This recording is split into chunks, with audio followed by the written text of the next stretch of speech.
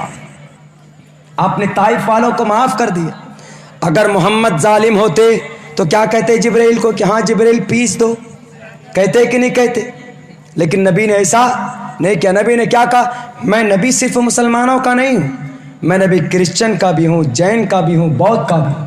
یہی وجہ ہے کہ محمد الرسول اللہ کی نبوت کا تذکرہ کرسچن میں بھی، کرسچن بائبل اٹھائیے، بائبل کے اندر محمد کا نام فارقلیت ہے، فارقلیت یہ پہلے زمانے کے اندر جو بائبل تھا اس زبان کے اندر فارقلیت محمد کو بولتے ہیں۔ آپ بدھسٹ دھرم کو لے لیجئے، بدھسٹ دھرم کے اندر محمد رسول اللہ کی نبوت کا ذکر ہے۔ کیا؟ میں ترا پالی زبان کا ورڈ، میں ترا کو اگر آپ عربی میں ٹرانسلیٹ کریں گے تو اس کا نام آئے گا محمد۔ اور نراشن سسوشتے سرشتم سہسترانویتم چکورم اروشمی شدامہے اسو گناہ پروشم دیپینتی ویداہمیت وید احمد ویداہمیت پروش۔ محمد کا تذکرہ، آپ کی نبوت کا تذکرہ۔ آپ ایسے نبی تھے جن کو ہر دھرم کے لیے نبی اور گرو بنا کر بھیجا گیا۔ اس لیے محمد رسول اللہ نے خود کہا جگت پتی اسینا سے دودھ من مٹیشوری گننوتا، میں اس دھرتی کا پتی ہوں۔ پتی کا مطلب محافظ۔ بیوی کے شوہر کو پتی اس لیے بولتے ہیں چونکہ وہ اپنی بیوی کا محافظ ہوتا ہے۔ کروڑ پتی، کسی کے پاس کروڑ روپے اس کو پتی بولتے، کیوں؟ کیونکہ یہ کروڑ روپے کا محافظ۔ اس لیے محمد کے بارے میں کہا جگت پتی۔ میرے بھائیوں، اسلام کی اچھائی اور سچائی ہر دھرم کے اندر ہے، ہر گرنتھ کے اندر موجود ہے۔ بس ضرورت اس بات کی ہے کہ ہمیں اس اچھائی کو اخلاق کے ذریعے سے، اپنے کردار کے ذریعے سے، اپنی اتحاد کے ذریعے سے اور اپنے اللہ کی مدد کے ذریعے سے ہمیں اس کو پھیلانا ہے۔ جلدی بلا لیجیے، میری آواز جواب دے رہی، میری آواز مطلب باہر سے کہیں سے آ رہے ہیں؟ یہیں پہنچ گئے، مطلب بستی ڈوب گئے، بستی ڈوب گئے۔ کھانا کھانے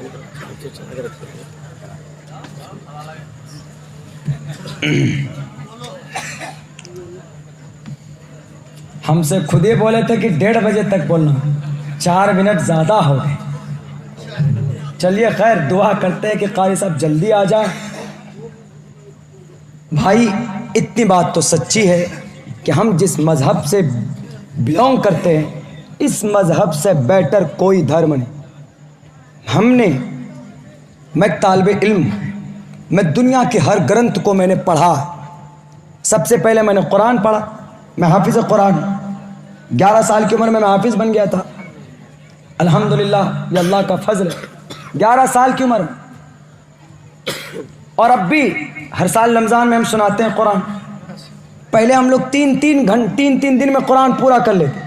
ایک مرتبہ ایسی بازی لگی ہماری حافظ میں، ہم لوگوں کی پڑھنے میں بازی لگتی تھی، کمپٹیشن بچوں میں، طالب علموں میں، دیکھے کون زیادہ سبق سناتا ہے۔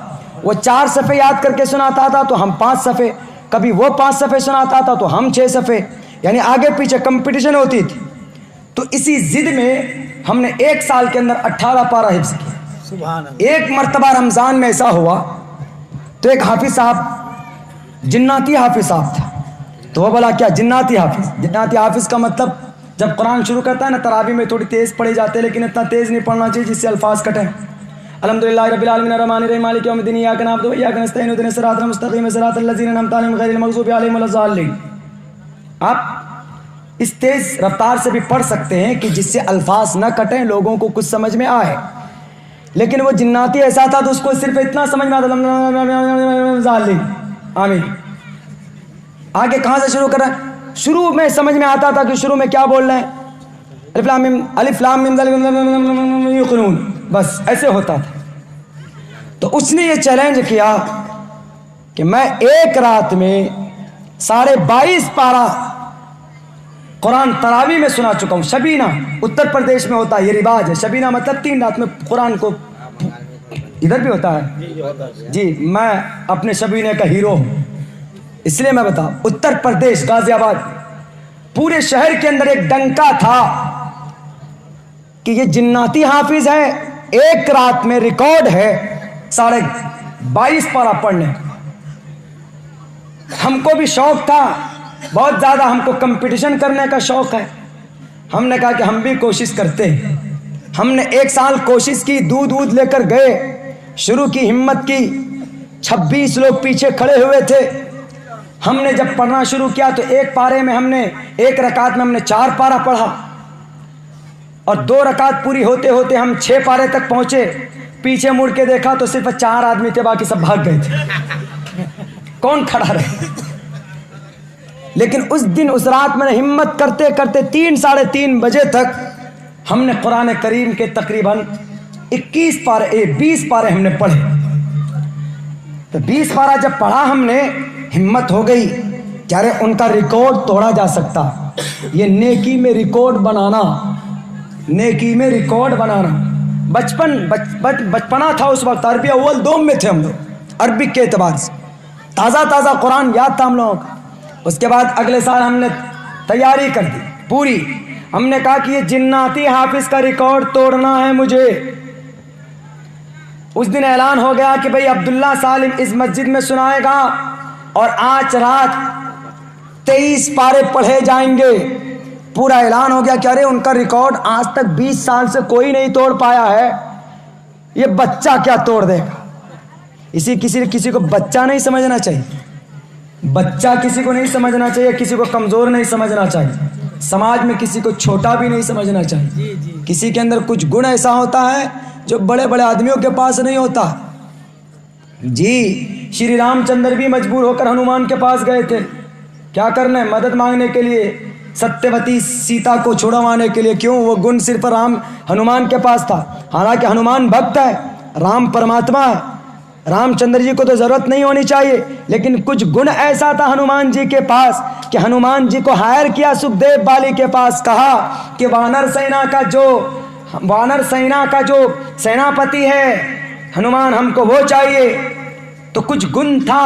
حالانکہ رام چندر جی مریادہ پرشوتم تھے، مہان تھے، وہ تو خود راون کا مقابلہ کر سکتے تھے. لیکن نہیں، کچھ چیزیں ایسی تھی ہنومان جی کے پاس کہ ان کو لینا پڑا. تو انہوں نے سوچا یہ بچہ کیا ریکارڈ توڑ پائے گا.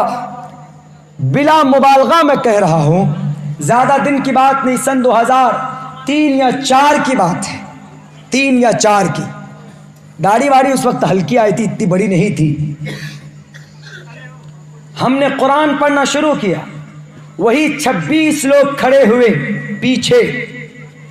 ہم نے پڑھنا شروع کیا. اس سے پہلے 2 ختم ہم نے 10 دن کا کر لیا تھا. ہم نے پڑھنا شروع کیا، ہمت کی. ہم نے پہلی رکعت کے اندر 6 پارے ہم نے پڑھے. دوسری رکعت کے اندر ہم نے 3 پارے پڑھے. 6 3 9 ہو گئے. 2 رکعت میں ہم نے صرف 2 رکعت کے اندر 9 پارے ہم نے پڑھے. پیچھے مڑ کر دیکھا تو 26 سے گھٹ کر 21 پہ آ کے اٹک گئے تھے. اور 21 کو ہم نے کہا کہ اب یہاں سے 3 پارہ پڑھو. پڑھتے رہے. 2 رکعت پڑھتے تھے، پھر 10 یا 15 منٹ کا وقفہ کرتے تھے ہم لوگ، تاکہ تھوڑا پیر ویر سیدھے ہو جائیں، چائے وائے پی لیں، انرجی آئے.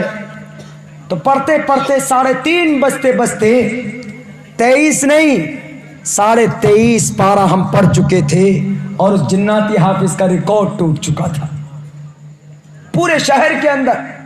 یہ ہو گیا کہ ارے کیسے ہو گیا یہ. اگلے سال پھر بات ہوئی تو اگلے سال 6 حافظ ہمارے پیچھے آئے. 6 حافظ لقمہ دینے کے لیے نہیں، پریشان کرنے کے لیے. دیکھیں ہر طبقے کے اندر شرارتی لوگ ہوتے ہیں. پیچھے لگ گئے. انہوں نے کہا کہ عبداللہ کو جہاں من میں ہوگا وہیں پر لقمہ دیں گے، الٹا پلٹا کر دیں گے. ہم کو کانفیڈنٹ تھا پورا. اگلے سال بھی الحمدللہ پھر اسی ٹارگیٹ پہ پہنچے. پیچھے جو لقمہ دینے والے تھے ان کو پتہ ہی نہیں تھا کہ یہ کتنے رفتار میں جا رہا. 8.5 منٹ میں 1 پارہ پڑھا جا رہا تھا. 8.5 منٹ کے اندر پورے قرآن کریم کو ہم نے اس زمانے کے اندر یعنی ایک رات کے اندر 23-23.5 پارہ ہم نے پڑھا اور پڑھ کر سنایا. یہ سب سے پہلے ہم نے قرآن یاد کیا الحمدللہ. Still that I remembered by heart the whole قرآن. پورے قرآن کا حافظ اب بھی ہوں میں. ہمارے پیرنٹس کو ہم پر گرو ہے کہ ہمارے گھر کے اندر 2 بھائی حافظ قرآن ہے, 3 بھائی حافظ قرآن ہے, 2 بھائی عالم دین. اور پتہ ہے جس گھر میں حافظ قرآن ہوتا ہے اگر وہ صحیح پابندی سے اس پر عمل کر لے تو وہی حافظ قرآن 10 جہنمیوں کو جنت میں لے کر جائے گا. نعرہ تکبیر, جی اللہ اکبر. 10 جہنمیوں کو. یہ سرٹیفکیٹ کسی انجینئر کو نہیں دیا اللہ نے, کسی ڈاکٹر کو نہیں دیا, بلکہ مسجد میں پڑھانے والے حافظ صاحب کو, جن کے کپڑے پھٹے ہوئے, پیمند لگے ہوئے, وہ حافظ صاحب کو اللہ کیا کہے گا مرنے کے بعد؟ حافظ صاحب آپ, ارے ہاں آئیے مخمل کے راستے میں. وہ کہیں گے کیا کرنا ہے اللہ؟ کہا کہ تم نے قرآن کو یاد کیا, تراویح میں پڑھا اور قرآن کے مطابق تم نے زندگی گزاری. ایک کام کرو, تم جنت میں جاؤ اور اکیلے مت جاؤ. تمہارے ماں باپ کہاں دیکھو؟ وہ کہیں گے ادھر. کہا بلا کے لاؤ. بلا کے لائے جائیں گے, کہیں گے بٹھاؤ کرسی پر. چاند سورج سے بھی زیادہ روشن تاج ان کے سر پر ڈالا جائے گا.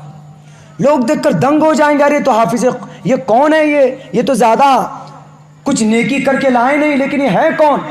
آواز آئے گی کہ یہ حافظ قرآن کے امی اور ابا ہیں جنہوں نے اپنے بچے کو حافظ قرآن بنایا تھا. اور اللہ کیا کہے گا کہ بیٹے جاؤ جنت میں اور اکیلے مت جاؤ. دیکھو 10 آدمی کو, تو حافظ قرآن کہے گا کہ اللہ 10 آدمی کو تو لے کے جاؤں گا, 10 میں سے 8 آدمی تو جہنم میں وہ جل رہے ہیں. تو کیا کہے گا اللہ؟ نکالو ان کو نکالو جہنم سے جن پر جہنم واجب ہو چکی ہوگی.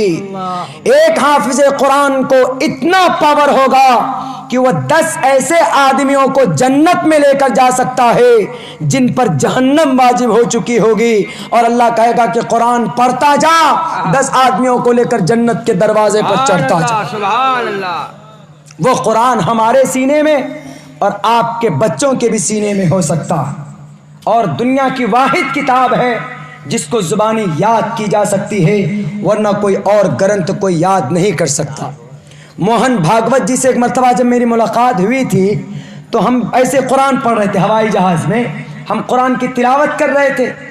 تو بھاگوت جی کو بڑا تعجب ہوا کہ یہ کیا پڑھ رہے ہیں, تبھی سے میں کر رہے ہیں, یہ اپنی زبان ان کی چل رہی آہستہ آہستہ, یہ بنا دیکھے کیا پڑھ رہے ہیں. زیادہ سے زیادہ آدمی کتنا پڑھے گا, لیکن ہم تقریباً 2-2.5 گھنٹے کا سفر تھا, دلی سے گوا کا تراویح سنانے جا رہے تھے. تو ہم کو تو کئی سارے پارے پڑھنا تھا. قرآن تو زبانی جس کو یاد ہو تو کئی سارے پڑھ سکتا. آج بھی ہم لوگ سفر میں کہیں جاتے ہیں تو چلو بھائی قرآن کی تلاوت کرو, شروع کر دیتے. تو ان کو تعجب ہوا, اس نے پوچھ بیٹھا what do you recite before some time, آپ کیا پڑھ رہے تھے پہلے؟ ہم نے کہا I remember by heart, I recite my holy Granth, I recitation, I recite my holy Granth is Quran Kareem. میں اپنا قرآن پڑھا تھا.